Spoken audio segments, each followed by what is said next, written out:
Hello and welcome into the Dave Campbell's College Football Podcast. I'm your host, Carter Yates, and joining me from beautiful Austin, Texas is senior writer Mike Craven. Craven, I cannot believe it is week 10 of the college football season. It flies by. We're deep into it, and we have 4 teams from Texas in the AP Top 25 poll. It is A&M at 3, Texas Tech at 13, Texas at 20, and Houston, the Cougs, at 22. There's never been 4 teams that have finished in the top 25 to end the season. What are the chances you think we end up with 4 that this holds? I think pretty good. I think Houston's there to stay. We'll see how the Cougs finish. Texas may be the one that could slide out just with their remaining schedule. They got to play Vanderbilt. They got to go to Georgia. They host A&M. That Arkansas team can score. So the schedule kind of hurts Texas. I think A&M's obviously going to finish the season ranked. I would think Tech, even if they lost another one at 10-2, 9-3, would finish the season ranked. So I think we have a great chance to finish with 3. It's that 4th spot. And if we can add a team or 2, or maybe Texas can hold on and finish 8-4 probably gets Texas ranked at the end. Most likely. Let's say Texas does fall out. Disaster happens over the final stretch of the season. Is there a team that you're thinking is circling around the top 25 that could sneak in? Maybe North Texas. They play Navy this weekend. That would give them a win over an undefeated team if they're able to run the table with a manageable schedule. An 11-1 North Texas team only lost to USF. That's got a chance. TCU's idle this week, but they play Iowa State in a couple of weeks. If they move to 7-2 with a win over Iowa State, depending on what happens in front of them, maybe they sneak into the back half. They have a tough schedule down the stretch, so they have plenty of opportunities to win some big games and get in there. So I think we have about 6 teams that are hovering around the top 25. We'll see how many we finish with. Well, if Texas wants to stay in the top 25, they got to win this week. It's number 20 Texas hosting number 9 Vanderbilt. It's 11 a.m. on ABC. A ton of 11 a.m. games this week, by the way. A loaded morning slate. Texas is favored by 2.5 here. I think the big question is Arch Manning going to play? I think he's in concussion protocol right now. He took a vicious hit at the end of that Mississippi State game. Craven, are there any updates there? Well, to point out to the viewers, we're recording this Monday, 3 p.m. That's because we have so many midweek games. We got Texas State on a Tuesday. UTEP plays on a Tuesday. So we're doing this early. Sarkisian met with the media earlier today, said Arch Manning did not practice. He is in concussion protocol. That game was afternoon Saturday. This game is an 11 a.m. kickoff. And so if he needs a whole week, I don't know. I think it'd be tough. Probably, I would say 50-50 right now if Arch Manning plays or not. And that changes this game completely. I think it still comes down probably to the Vanderbilt offense versus the Texas defense. But the Longhorns are going to need some points. I know that Longhorn fans are drooling over Matthew Caldwell and the 2 throws he's made this year when he's come in. And granted, those were high leverage throws. The one against Florida where he ripped it to Wingo on a big 3rd down conversion. And then Mississippi State throw to Emmett Mosley where he throws a goal line fade. But I totally agree with you. Texas will not be – the offense will not be at full strength at Arch Manning. I totally disagree with people who say, man, this backup, Matthew Caldwell, he could be better, if not the exact same as Arch Manning. What are your thoughts there? I think he has a chance to go win the game. I think he can be fine. He's experienced. He's played a lot. I think in Sarkisian's system, a lot of time an experienced quarterback has success. He has made some throws. And so, there isn't this high ceiling he needs to go find. I don't think he's as good of a quarterback as Arch Manning. Where Texas probably loses is in the legs. Arch Manning's running ability and just to get not even yards, but to move around in a pocket where the offensive line stinks. And so like to me, that's what's holding back this Texas offense. And so if you can block them up a little bit, I think Caldwell's got a chance to put up some points. But if you can't run the ball at all, I think the quarterback position matters, obviously, but I don't think they're getting great enough play from that to be a real indicator, a real determining factor of this game. I think Texas's run defense, I would put above the Arch Manning deal. Texas's rushing offense, I would put above if Arch Manning can play or not. So I think this game comes down into the trenches, honestly. And how do you feel about Texas's matchup there? We can start on the offensive side. I want to talk about Texas's rushing defense, but in terms of the rushing offense, it's been pretty lackluster this season with C.J. Baxter being injured. Trey Wisner, I think we know what Trey Wisner is at this point. All due respect, he's not at his highest level, C.J. Baxter, and they have been hurt by Baxter's continuing ailments. Yeah, they just let's just say nothing about the offensive line, which has been shoddy. I think that's the biggest problem. Right, not pushing anybody around, not providing holes. We've seen Trey Wisner have success when it's there. I think it's fair to say he's a running back that maybe he's not going to go get you much afterwards, right? Like if you block it up, he has the opportunity or he has the ability to make some plays and have some big games and against linebackers and in the secondary, he does good work, but he needs some help around him. I think last game, it was like 20 carries for the running backs, around 60 something yards. They're averaging fewer than 4 yards a carry as a team. There's just not a lot of balance. And I don't know if this is the game in which you find it. Rod Babers on Texas Football mentioned how this offense in Ohio State, Florida, Mississippi State, they had 14 plays that went for 20 plus yards. And 10 of those plays came when they were down deep in the fourth quarter. So I know this sounds very simplistic, but what if they just did the crisis offense fourth quarter all the time? Well, can you convince the defense to play prevent? So you're saying that's why they're getting this much big plays, because teams are playing prevent defense on them? Yes. Yeah. Okay. I think in those moments, defenses aren't putting as much pressure on the quarterback. They're not blitzing as much. They're giving the wide receiver space underneath, and that's allowing Texas to go make those big plays. Maybe there's something to do with pace and tempo and stuff, but I think Sarkisian's smart enough to know that he could call the touchdown play in the first quarter if it was as simple as just dialing that up. I think it's a lot to do with how the defenses start playing against Texas deep into the game, and then all of a sudden that allows an average offense to look good. I will say, too, that I'm starting to see stat comparisons between Marcel Reed and Arch Manning pop up on the timeline. And the same way I get triggered about the Steve Sarkisian, Jimbo Fisher side-by-side graphic of their first 4 years, I'm also getting triggered about the Marcel Reed, Arch Manning comparisons. They are not the same. I know we're going to beat a dead horse. I hate this numbers with no context. Look how similar they are. Yeah, Marcel Reed's a lot better. Have you watched any of the games, guys? Yeah. Well, that's the problem is people watch their team and then they look at the numbers of everybody else around them. And a lot of people don't know what they're watching even when they watch it, and media included. I think this matchup, again, Vanderbilt's got the number one rushing EPA in the country. I think Texas is second or third in defensive EPA against the run in the country. That's the matchup here. This is going to be low scoring. This is going to be a dogfight. It's going to be a rock fight. It's going to be an old school throwback football game. Texas is the home team. I do think that's a big deal. They haven't been at home in a month. But how do you handle Diego Pavia, Cedric Alexander, just that run game coming at you and coming at you and coming at you? Because I think that's what Vanderbilt does the best. I don't think they do one thing great. I don't think that they're a big play team in the stereotypical way. They don't have the athletes that Texas is going to have, especially out wide.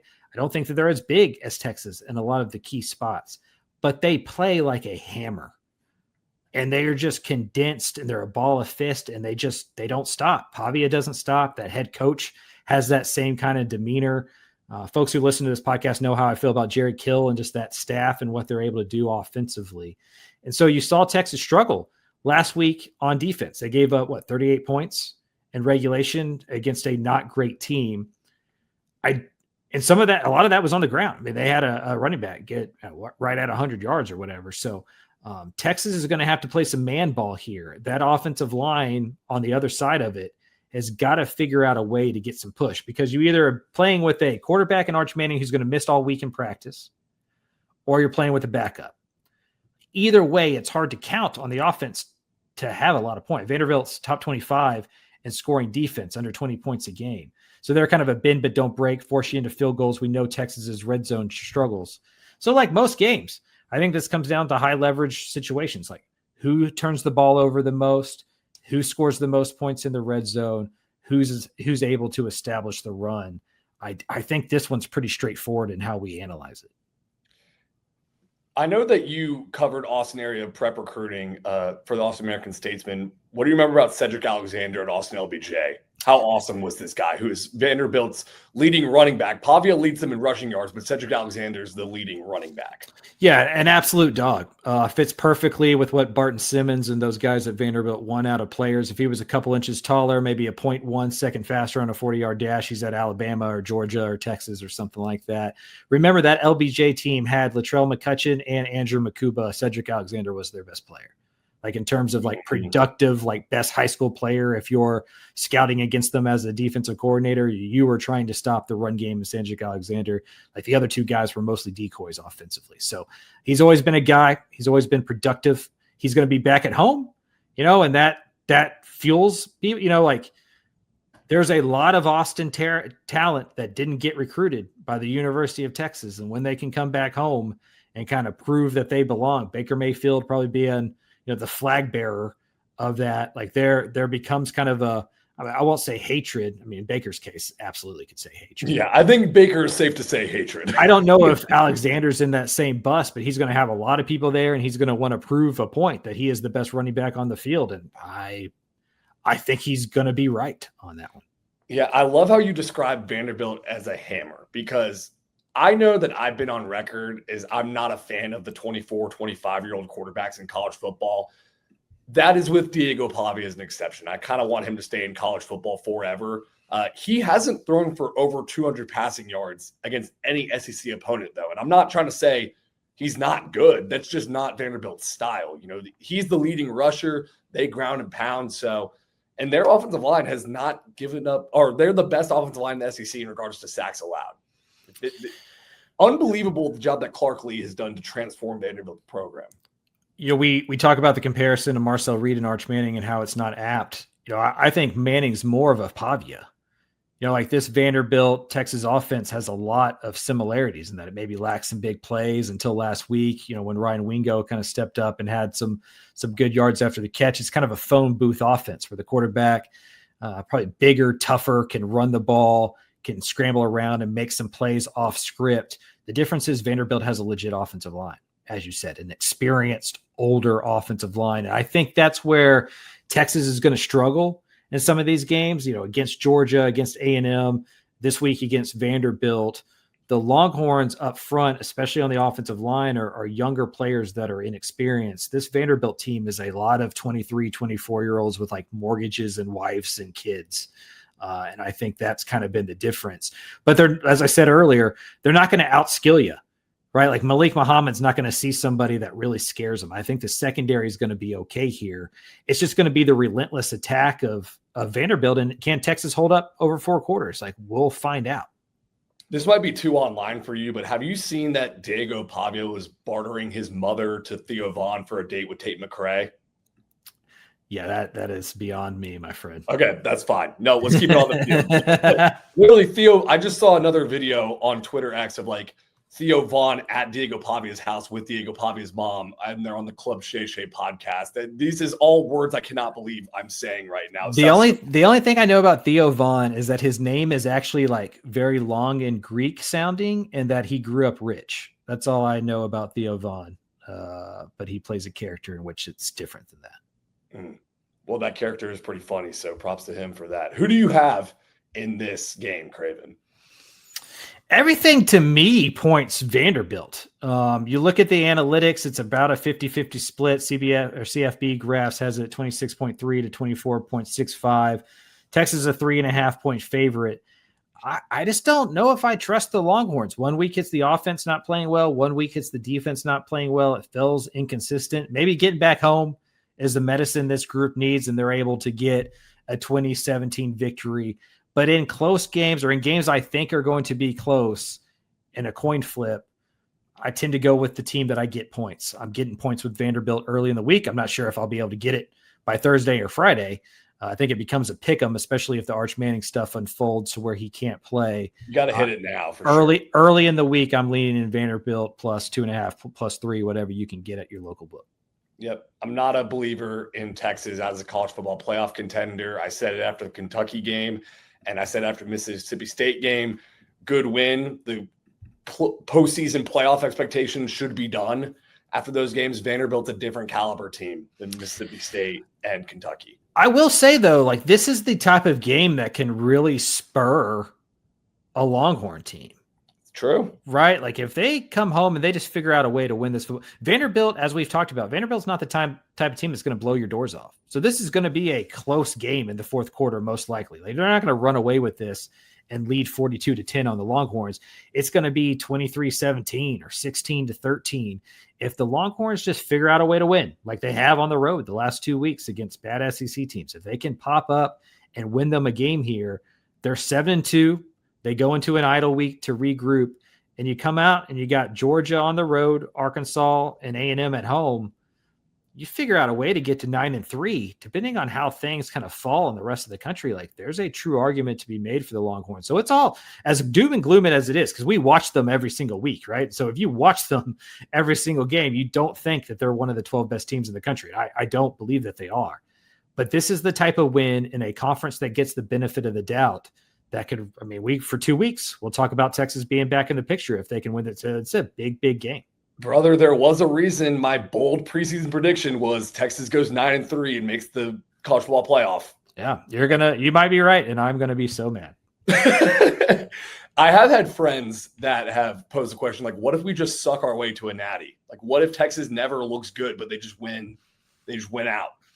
I think there's only one dominant kind of team in the country right now, and it's Ohio State, and the Longhorns had the ball at midfield with 2 minutes left on the road to go tie that football game. So they're not far away. Like this team isn't Oklahoma State or something like that. Like they're just a dysfunctional, inconsistent team that isn't as good as it's been the last 2 years. But that's true for a lot of programs. And Vanderbilt isn't much better than Texas, if at all. And so if those athletes show up and Colin Simmons and Anthony Hill just put Diego Pavia in hell, if the Longhorns scrap together 24 points, Ryan Niblett returns a punt for a touchdown, Malik Muhammad gets an interception, Pavia can turn the ball over.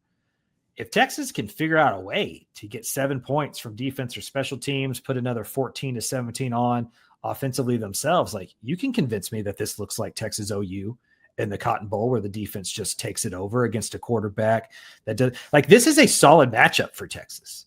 A&M, I think Arkansas might be a Arkansas scary. That's a bad matchup for Texas, right? Like teams that can go score, could put 40 on you with their scheme is what would concern me. This is a like Sark walk into the locker room and be like, boys, how much of men are we? That's this football game. This is a back alley fight. And Texas used to be better equipped to play the other type of style.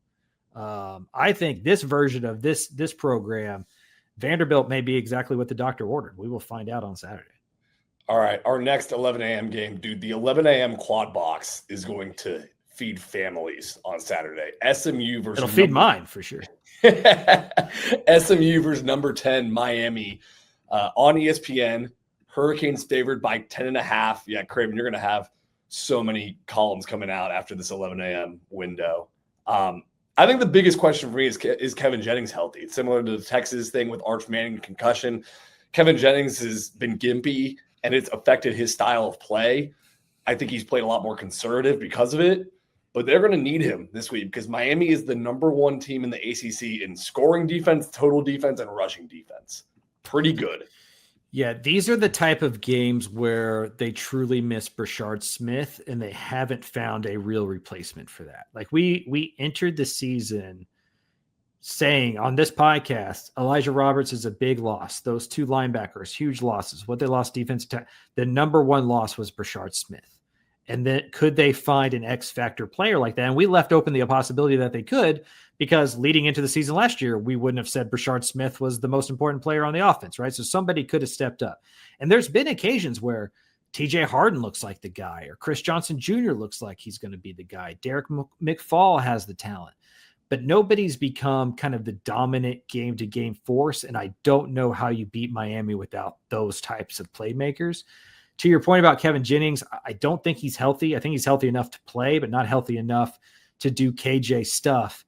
And his inability to run in his normal way really eliminates what the running game does. Like his threat to pull that ball on the read makes it easier for Johnson and Harden and those guys to get, like, when you can just key in on the running backs, a lot of that option stuff loses it. A lot of the RPO stuff doesn't work as well anymore.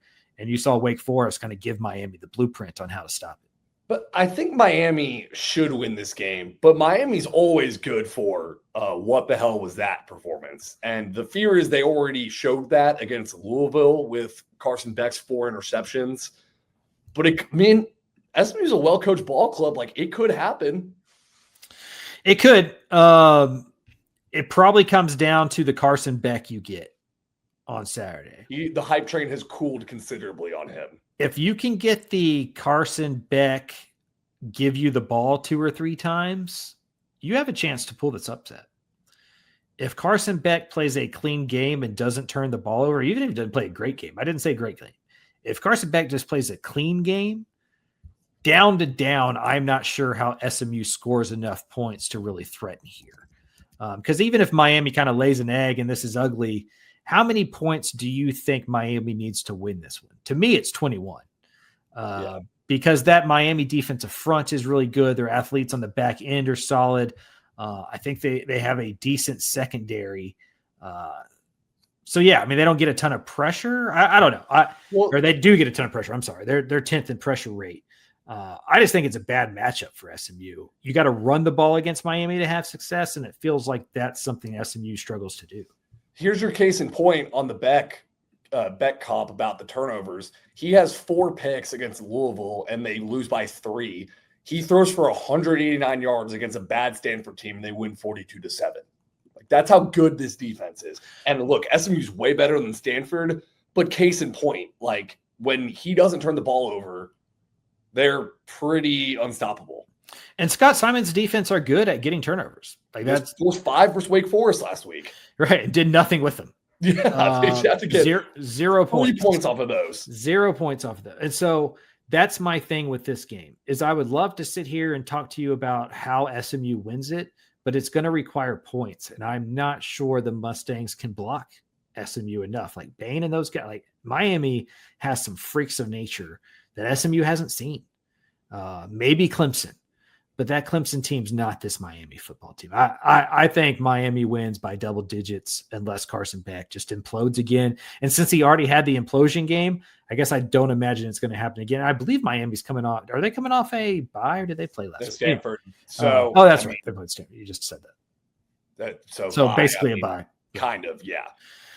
Yeah, I don't, with Kevin Jennings not 100% and with that running game looking like it is, I have a hard time seeing the route to an upset here outside of just 5 turnovers. But again, they couldn't beat Wake Forest with 5 turnovers. And if it happens, dude, that Rhett Lashley coaching hype for the SEC is going to go to the moon.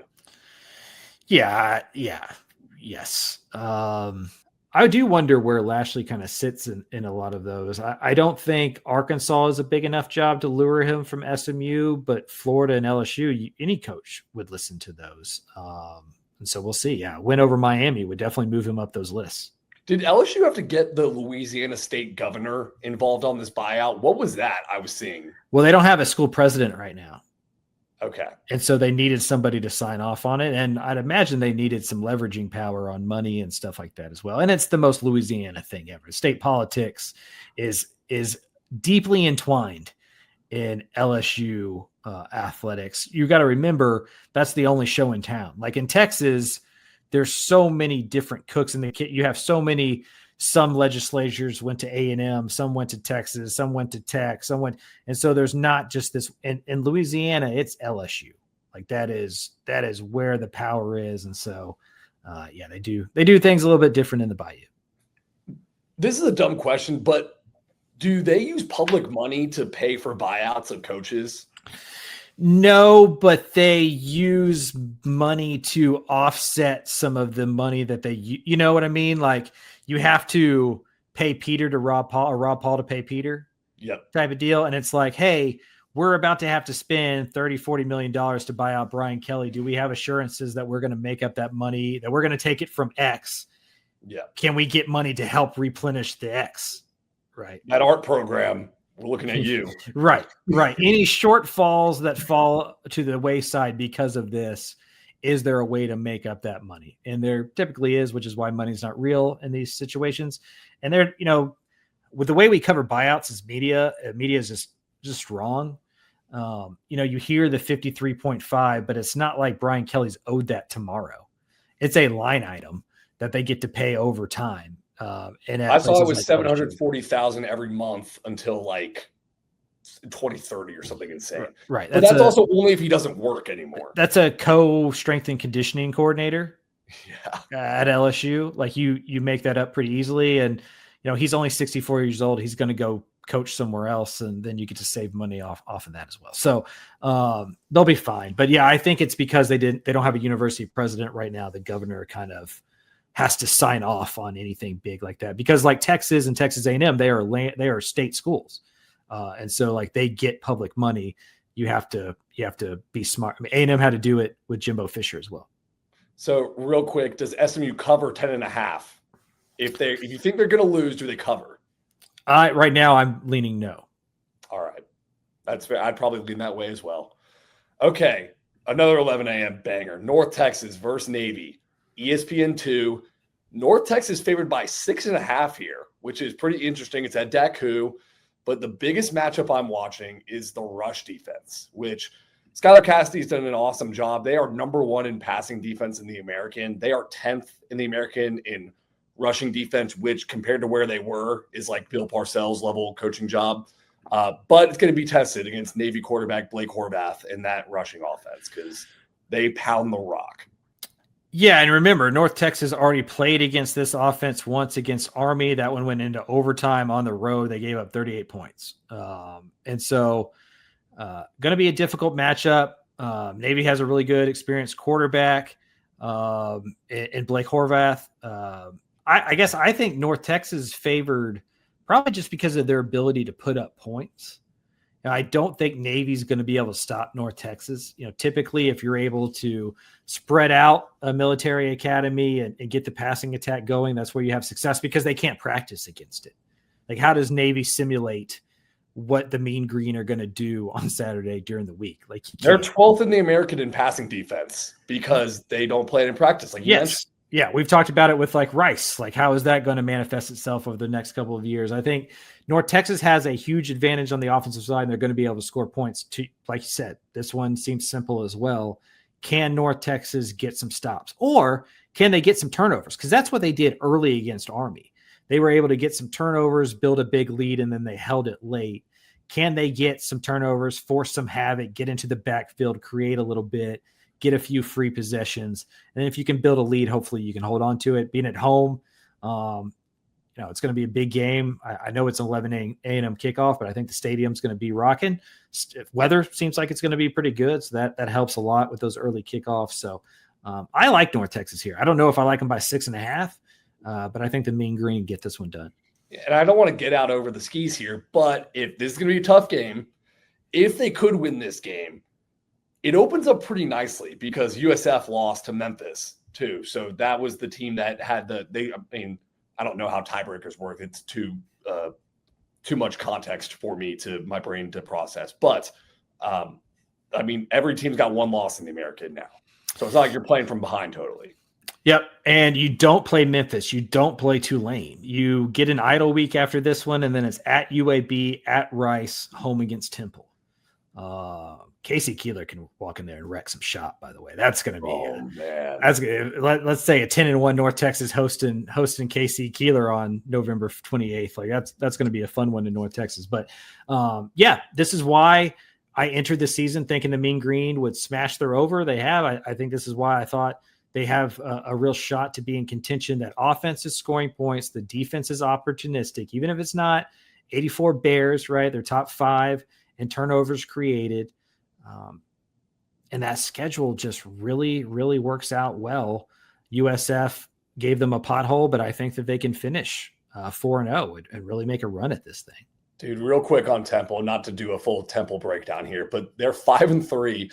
Their 3 losses are to number 13 Oklahoma, number 18 Georgia Tech, who by this point Georgia Tech's top 10, And then they lost by 1 to Navy, which is one of the best teams in the American.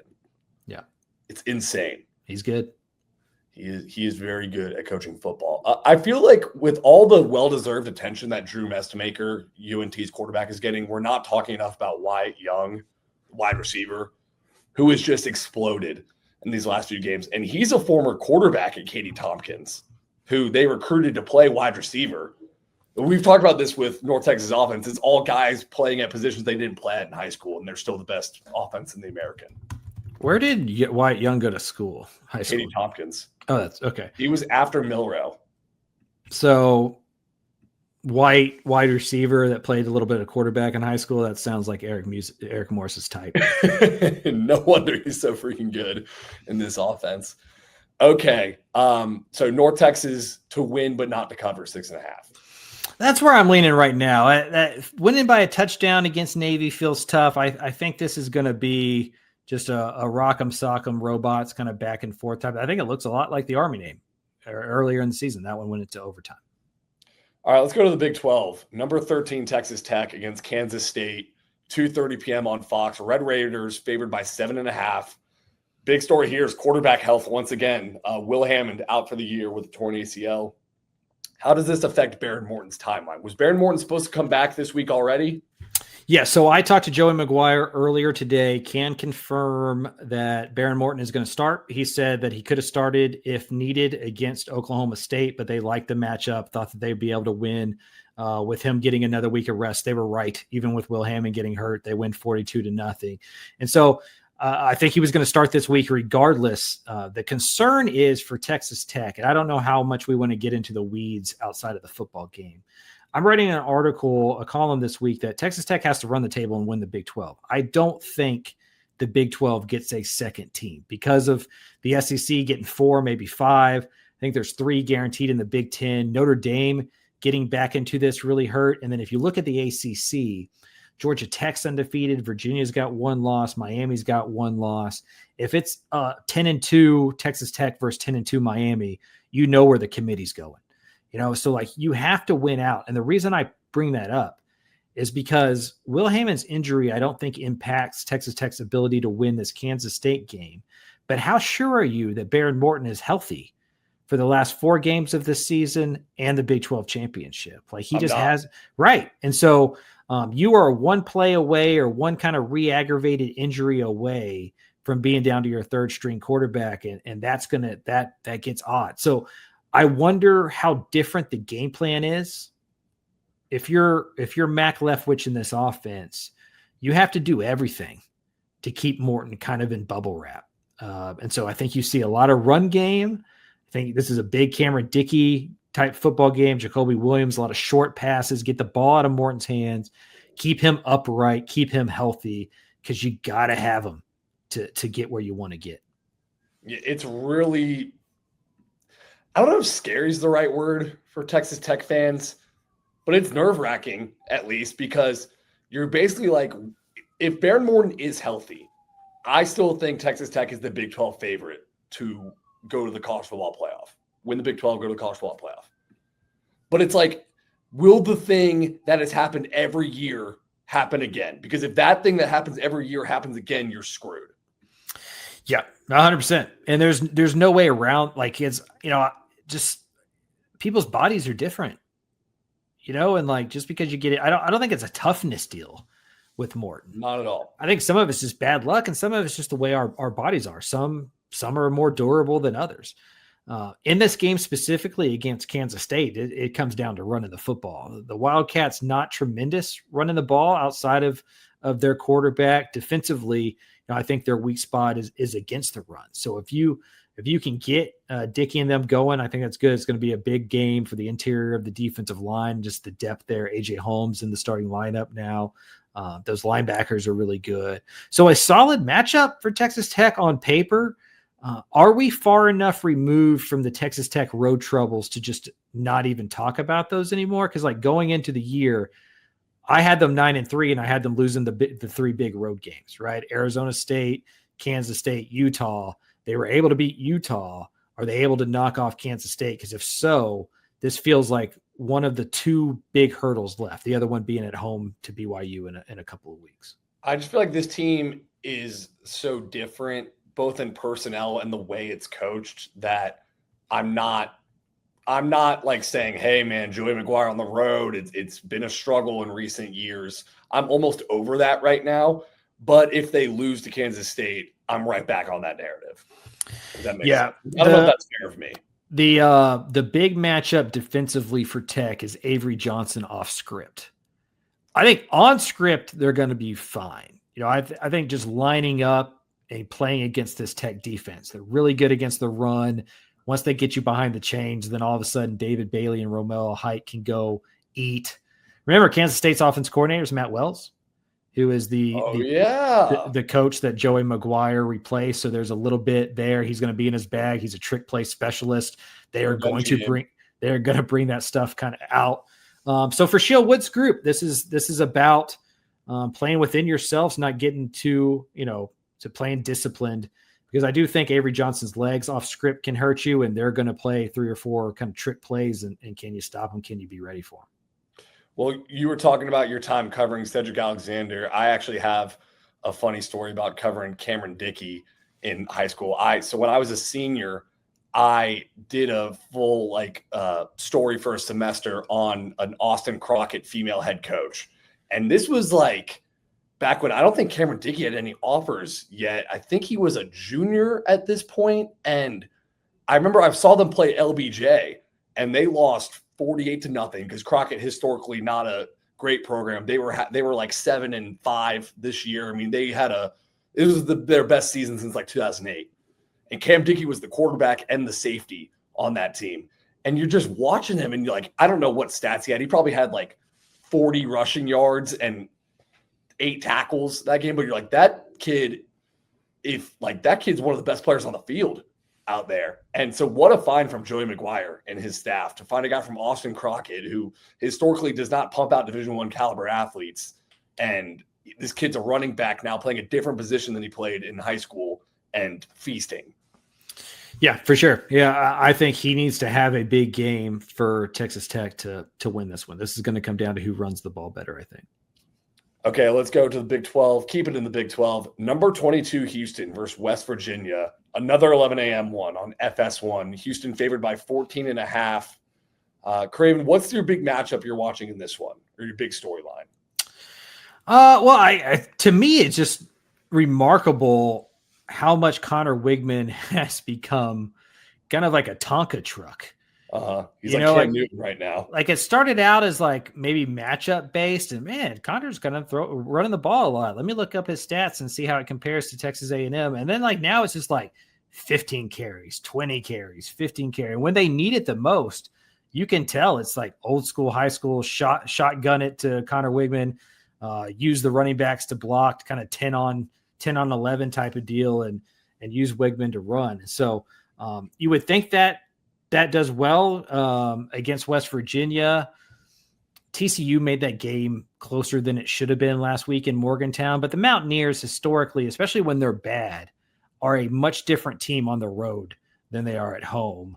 I think Houston's in a good spot here. I hope, my storyline for this is what the crowd looks like. The city of Houston always has said, well, if you give us something to root for, if you build it, we will come type of deal, right? This isn't SMU where it's some private little school or whatever. Houston's a public school. It's been around for a while. They are good. It's a Saturday. There's nothing else. The Houston Astros aren't playing. I don't think the Rockets are playing. Texans obviously are in the NFL, so they play Sunday. This team's no longer just a cute story. This is a legit Big 12 contending team. They got West Virginia this week, UCF the next week. They can be 9-1. And the true Cinderella story of this conference. I hope the city shows up and supports them because they deserve it. They're playing incredible football. You've mentioned how insane the coaching carousel is this year. And again, I even struggle bringing this stuff up because I want to live where we are in the moment. But the coaching carousel is coming for the end of the season too. And we've talked about a lot of coaches in Texas who are generating buzz as potential going to be a big name hire. Is Willie Fritz added to this list right now? He should be. I think a lot of the programs in which Willie would leave for are the type of programs who are too conceited to go hire a Willie Fritz, which is to their detriment. And it's why all of these schools are always playing 2 head coaches at the same time. Yep. Because they never get it right, because they go for the shiny new flashy object instead of the thing that just works. And you look around at like in Indiana with Kurt Signetti, and I went like the top 5 coaches in the like if you just went down the AP top 5 and like where those coaches were before they got head coaching jobs, it's like Ryan Day was a coordinator. Kurt Signetti made his bones, under the FBS level. Mike Elko was at Duke before A&M hired him. Kirby Smart was a defensive coordinator. Kalen DeBoer was an FCS coach, 2021, as most recently as that. And so this idea of like, well, where are you going to go find an elite coach? Well, you don't really know unless you just go with the track record. And guys like Fritz leave everywhere. And so on paper, you would imagine LSU would be an easy spot to really worry about Willie Fritz. He coached at Tulane. He made Tulane a relevant program again. That's now year in, year out really good. He moves to Houston. He recruits well in that area. He's got the top ranked quarterback in the country, maybe top ranked, like what a lot of people think is the best player in high school football recruited to him. So he can recruit. I think his age works against him at 65 years old. And I do think these athletic directors, specifically the one at LSU, like the big names. They like the big splashes. They like to go steal your girl, right? Like they don't want to go to the bar and pick up the available one that probably is like your best bet for long-term success. They want somebody who's already with somebody, they want to go get a Lane Kiffin or whatever, because you don't get fired if you take a big swing like that. You take a swing on Billy Napier and you're wrong, you can get fired. You take a big swing on Brian Kelly and it's wrong, you're probably not getting fired. And so I don't think LSU and Florida, I don't think those are ones that you have to worry about with Fritz. I think the thing to watch for Fritz is the secondary market. Like let's say Matt Rule leaves from Nebraska to Penn State. Mm-hmm. His old athletic director is at Nebraska. Willie Fritz is the type of generation in which Nebraska football probably still rings true for him, right? So like, is that one to watch? I think those are the type of jobs that won't be open because of a firing, but as these musical chairs start, colleges would be stupid not to look at Willie Fritz and get him to put them on the track. And if you're Houston, this is where you prove that you're a big boy program. And if that does happen, you have to saddle up and keep him there because he has turned this thing around. Well, he got a $100,000 bump for his 7th win. There you that go. Was written in his contract. So there we go. Yeah, I totally forgot that LSU AD Scott Woodward was responsible for the Jimbo Fisher hire and therefore the buyout. Now he's responsible for the Brian Kelly. Is Brian Kelly 54 mil? I think it's 53.5 on paper. So the first biggest buyout and the second biggest buyout are Scott Woodward joints. And somehow he's probably going to keep his job and get to hire another coach. That's where we're at in college football. He needs a plaque in his office. Like, I was responsible for 2 biggest buyouts. He can use the fake trophy he gave to Jimbo. Okay. Baylor versus UCF, 11 a.m. on ESPNU. Baylor is favored by 4.5. Unfortunately, I don't think this one's making the quad box. I think this one's going to have to be on the computer screen, on the coffee table. This could be it for Dave Aranda. Like, if they lost this game and the stands look 40% full, they just had to fire the offensive line coach, Mason Miller, today. Like, the vibes are not good. Well, technically, I think he stepped away. Okay. It's how they're positioning that. I don't think that was an out and out firing. They're saying it's for personal matters. Baylor favored here at home. I don't think the Bears should get 3 points for being at home. Like they are not. I think they're like 4-17 or 5-17 in their last 22 at home against Power 4 competition. Haven't been good here. If you look up, I always bring up Parker's numbers because he's the only one I truly understand when it comes to these analytics. Baylor has a 51.1% win probability. The projected points is 26.3 to 25.7. So this feels like a coin flip game. And, typically UCF's a pretty solid running the ball football team that hasn't been as true this year. They're not as successful. But as we've talked about, if you want to get your run game going, Baylor is the one for you. Like, they are the dance partner for you to get it going. I have no faith in this Baylor defense to get many stops. So it comes down to if Baylor can outscore their opponent. And quietly, Sawyer Robertson and that pass offense have not been good the last 2 times out. Against TCU is a bunch of turnovers. Last week against Cincinnati, it just felt like they just never really got it going. Not a lot of yards. He had fewer than 200 yards passing. So danger zone, I think, for UCF. The stands are going to look bad, even though it's homecoming. I don't think the crowd is going to look great. By homecoming, it's staying home. Right. So yeah, this was a Bryson Washington. I think he was in concussion protocol second half of the game last week. So do you have him? That's another playmaker out. You're already without Dawson Pendergrass, so you're young.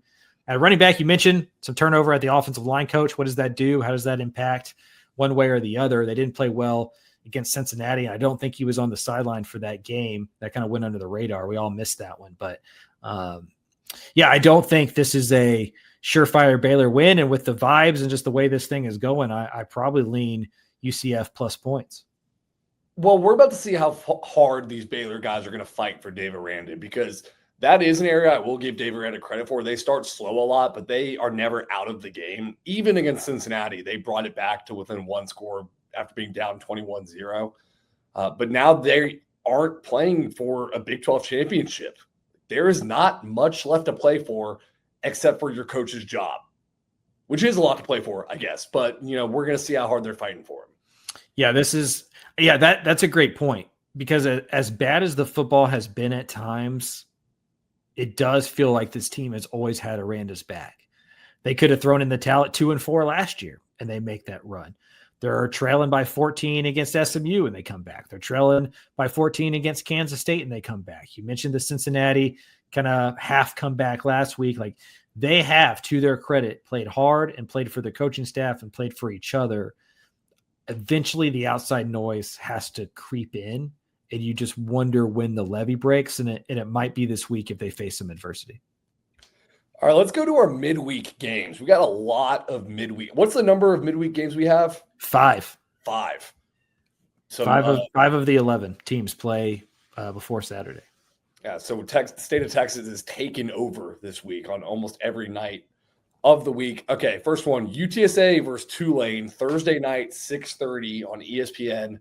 Green Wave are favored by 4.5. And, Tulane is really good this year. John Summerall, another coach who's going to get a lot of looks at a P4 program. 4 of their 6 wins have come by 1 score, which on the one hand is a sign of a great, well-coached ball club. And on the other hand is a sign of UTSA is probably going to be in this one. Yeah, Tulane kind of feels like one of the stereotypical UTSA football teams, like in conference contention, winning a lot of 1-score games, head coach in the mix for other jobs late into the year. And will that become a distraction? Remember when the Roadrunners were back against the wall, we're starting to write them off last year and not making a bowl game. They beat Memphis at home, I believe, in a midweek game that's very reminiscent to how this one looks. And so this kind of feels like one UTSA could get. They have 2 weeks to prepare for it. So that is probably a good thing. Tulane, not that great against the run, 111th in defensive rush success. And so, maybe Robert Henry and this UTSA run game gets it going. The problem is, even if it does, I don't know if UTSA can stop Tulane. So this could be a shootout, kind of an big scoring affair, but a big game for UTSA. They can help kind of stem the narrative if they can pull this one off. And a guy to watch on Tulane's side is former BYU quarterback Jake Retzlaff, who was his team's leading rusher and passer. I think he got kicked off the BYU team, was a part of that awesome team last year, really late addition because they lost Darian Mensah, but he's hit the ground running at Tulane. So it's going to pose a lot of problems for the UTSA defense. Yeah, you got to hope that Tulane's a little distracted because Summerall is being mentioned in a lot of jobs, specifically the one in LSU, he's already coaching in Louisiana. So, maybe UTSA gets a sleepy Green Wave here and they're able to take advantage. They've been really good. Even they're 10-10 since the start of 2024, 500 football team. They are 9-1 at home. So they're still winning these football games. Be interesting to see if UTSA could step up one more time. All right, Texas State versus James Madison is tonight, Tuesday night, 7 p.m. on ESPN2. JMU is favored by 6.5. I can't believe I'm saying it. Texas State's in danger of falling to 0-4 in Sun Belt play. Season is slipping away if they lose this one, and they very well might. Yeah, the most Texas State thing ever, though, would be to win this football game. 100%. And they had the offense to do it. You know, you give me Brad Jackson in that offense, you're coming off of a bye week, you get to regroup and figure some stuff out. Like, I like Texas State to score points, even though James Madison's really good defensively. Like, you look at James Madison in their analytics, the advanced stats defensively, very, very good. Not even just for the G5 level, just in general, like a really good defense. Can Texas State fix all the defensive stuff in a week and a half off? Like, I don't know. I think that's just who they are defensively, specifically at the cornerback position. They're going to have to win an old school, old fashioned shootout. And they can. Like, make no mistake about it.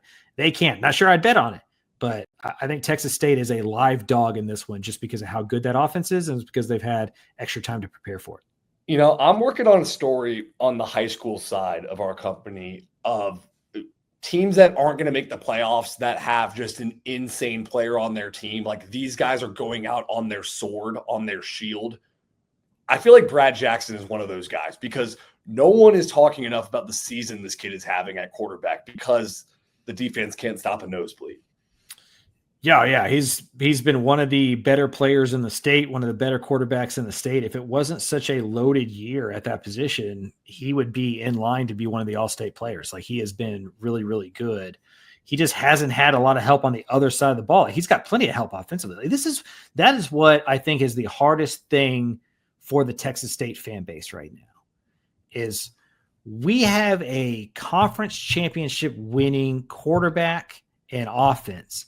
And that's not always guaranteed to hit on that guy. Like, they hit on a high school, homegrown, young quarterback who is obviously excellent, not just passing the ball, maybe the best running quarterback we have in the States, statistically for sure. But defensively, they have just let this group down over and over. You just can't expect to score 20-something points every single quarter.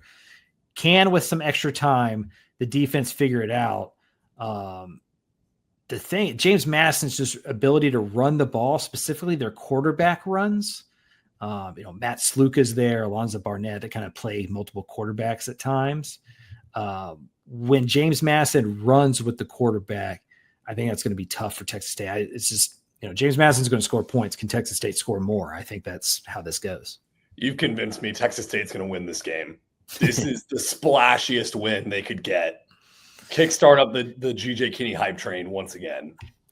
Yeah, it would be fitting. And they're going to have to steal a win or two that maybe they shouldn't have to make up for some of the wins that they did. The other side of this is like, just where are they mentally, emotionally?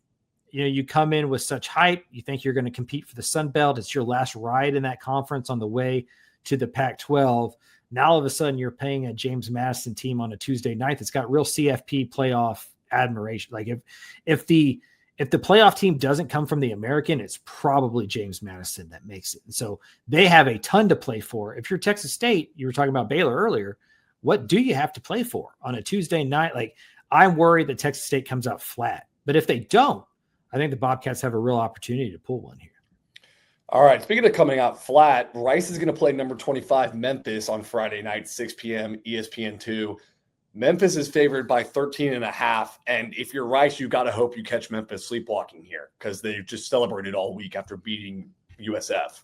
Yeah, if we were a Memphis podcast, we would talk about how this is a trap game for the Tigers against this offense that can get you. This is the type of the team that can.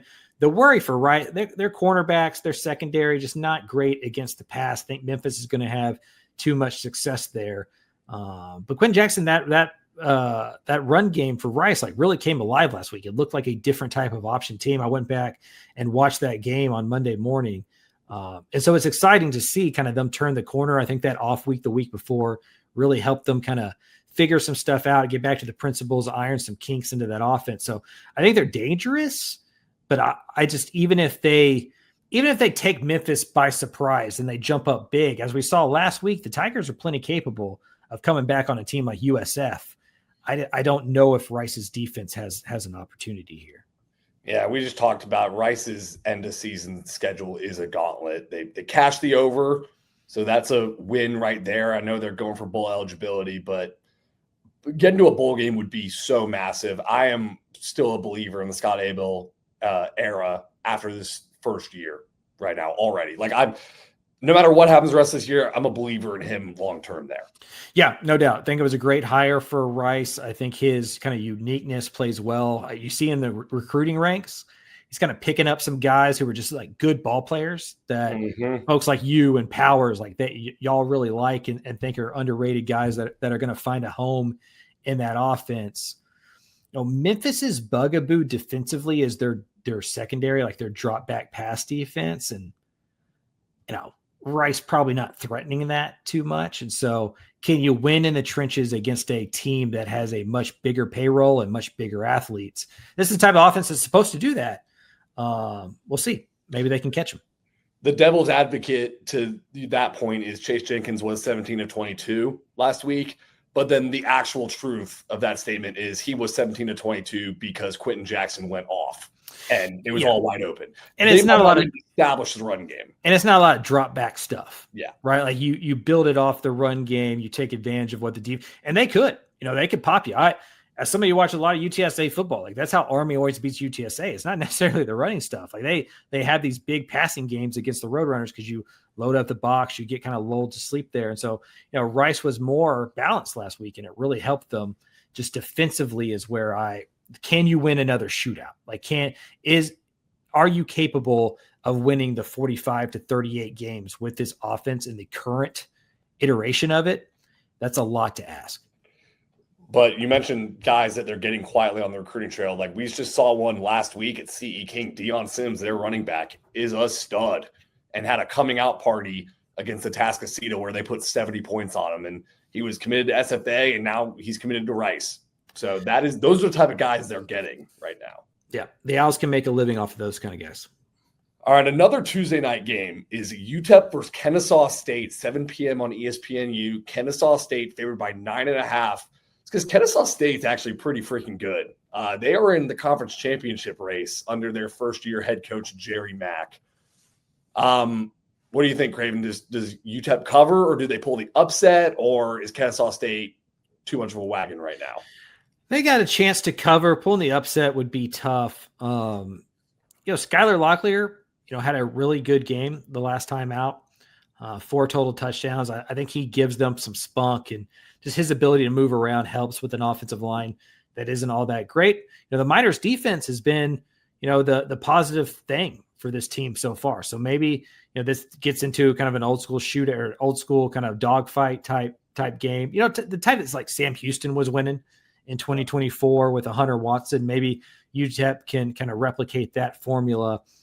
The turnovers worry me. UTEP, even with Locklear in there, has had some. He had an interception deep in the red zone against Sam Houston. You have to play a clean game to pull off these type of upsets, and we just haven't seen UTEP play many of those.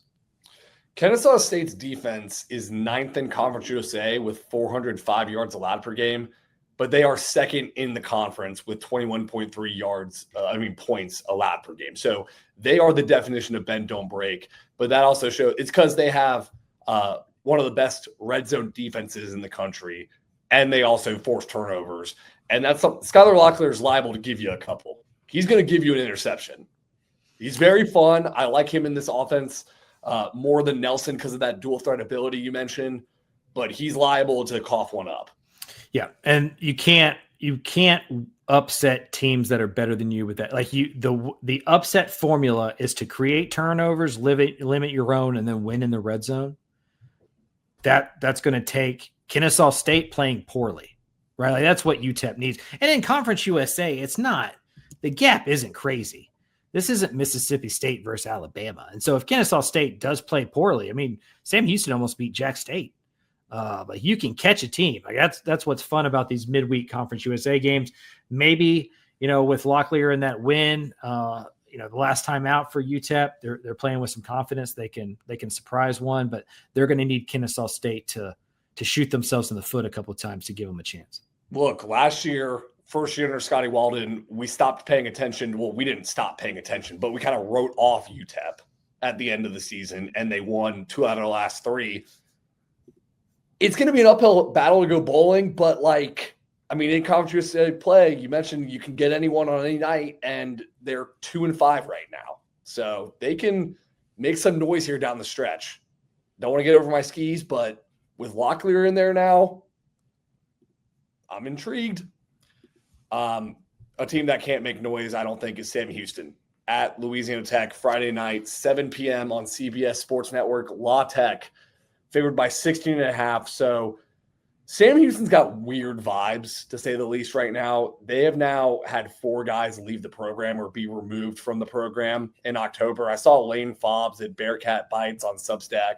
He does great work out there, has reported Sam Houston flipped the roster with promises of playing time and money, and in some cases, neither have come. So you're seeing some of these defections, I think, because of lack of promises fulfilled or just disciplinary issues. But there's not much good to point out right now. Yeah, I think if you took out UMass, Sam Houston's the worst team in the FBS. We knew the season was going to be tough. I'm not sure even we thought that it would be this tough. As you mentioned, the play on the field, not great, but also just everything you hear outside of the play, not giving you a lot of feel-good vibes, not a lot of off-the-field momentum. Maybe they can build that in recruiting and kind of start building the roster more in this staff's image. I do think that they were up against the 8-ball last year in terms of just where they came in and what they were able to do with the personnel. So I give Longo plenty of leash because of the stadium situation and when he was hired and what he inherited and the resource situation there. But you do hope that the Bearcats are able to find some positive over the last 3 or 4 weeks of the season and build something going into the offseason. Well, I agree that you got to give Longo plenty of leash, and I did have plenty of leash at the beginning of when he was hired. But now I've hit the button on the leash where it stopped giving slack, if that makes sense. So we still got a lot of leash, but I'm not giving more slack now. I'm kind of like, okay, what's going on here? I'm a little more alert. Yeah, for sure. It has not, because it's not always about wins and losses. Like you can get a feel for kind of the vibes behind the scenes and the recruiting, and just it doesn't seem like a lot of positive. But a win or two can stop that, right? A win or two can change that around. Beating a La Tech would be huge for this program. We saw Sonny Cumbie just a couple years ago look like he was walking the plank. He was supposed to be the number 1 hot seat. No way he's going to make it in La Tech. And now they're competing for a Conference USA championship, and they're right there in the mix. And so I don't want to write off this regime 7-8 games into it because of all the outside scenarios that they faced. But like I said, you do want more positive to come out of this season, and they have a month left to try to figure out a way to build it. Was Sonny Cumbie the one who was bringing a beat reporter into the team's post-practice huddle and dressing him down in front of the team? Yes. Awesome. Yeah. I cannot believe he's turned it around. Big wrestling fan, Sonny Cumbie. Big WWE wrestling fan, Sonny Cumbie. Well, it makes sense the way he basically had a foil come into his post-practice huddle. Yeah, he's a heel. All right, that's going to do it for our Week 10 preview. Exciting week, a lot of midweek games. That's why we're getting it out earlier this week, and we'll be back on Sunday with a full recap of the action. But Craven, any closing thoughts out the door? Yeah, I wish College Game Day would have gone to North Texas Navy, an opportunity to be at a big-time G5 game and kind of remember that level of football still exists. But like we said off the top with the AP rankings, I think that's true also with the college football playoff. I think 5-ish of our teams, 4 at least of our teams are still kind of in that mix. Remember, Houston wins the Big 12. They're guaranteed to be a spot in there. Texas isn't out of it either. North Texas could be the G5 team. So I think there has been some negatives with the expansion of the playoffs, but the positives are it's October 27th, and we can talk about 4 or 5 teams still in the mix and still have a fan base that can go play for everything. So I think that's been a good part of it. This week is going to be a big one in deciding how many teams we have left that are truly in the mix. Mm-hmm. It's going to be a fun one down the stretch. We got you covered for all of it. For senior writer Mike Craven, I am Carter Yates, signing off for the Dave Campbell's College Football Podcast.